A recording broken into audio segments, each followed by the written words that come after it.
By Kamlesh Romeo.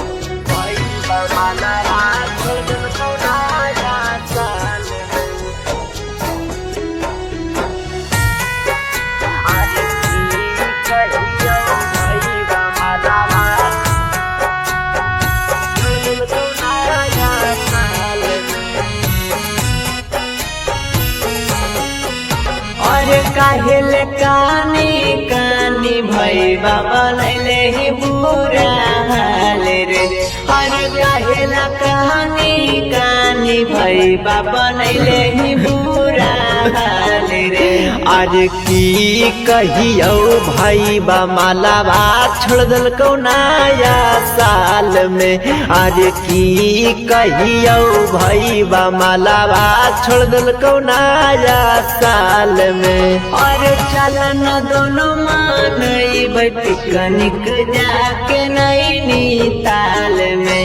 और चलन दोनों मानई पिकनिक जाके नैनीताल में। अरे की कहियो भाई बा मालावा छोड़ दल को नया साल में। अरे की कहियो भाई बा मालावा छोड़ दल को नया साल में।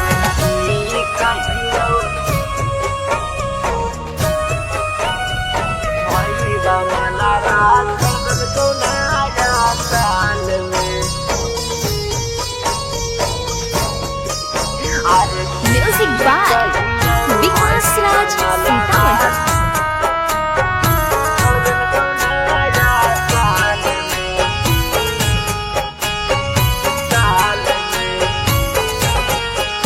अरे आजकल के छौड़ी न के हाँ कैरीती। अरे आजकल के छौड़ी न के हाँ कैरीती। अरे गेलौ खराब करके हमर पारस्ती। अरे गेलौ खराब करके उछौड़ी पारस्ती। अरे जान बूझी पड़ा निहल कहल छौड़ी न के जाल में। अरे जान बूझी पड़ा निहल कहल छौड़ी न के जाल में। हर की कहियो भाई बा मालावा छोड़ दल को नया साल में। हर की कहियो भाई बा मालावा छोड़ दल को नया साल में।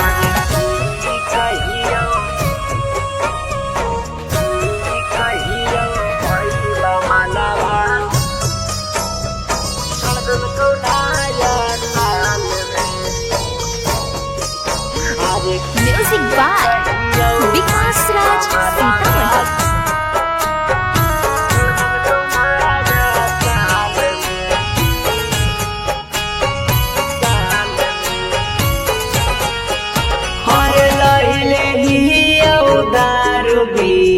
पी के भूल जो मालिक। अरे लैले ही दारू पियर पी के भूल जो मालिक।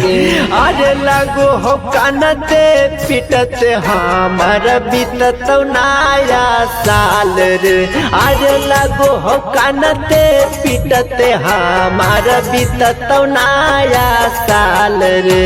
अरे पहिले कमल सरोमियो सब झेला ले है जंजाल रे।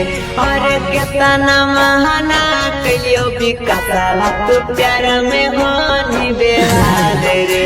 अरे की कहियो भाई बा मालावा छोड़ दल को नया साल में। अरे की कहियो भाई बा मालावा छोड़ दल को नया साल में। चेहरा म्यूजिक रिकॉर्डिंग स्टूडियो शेखपुर।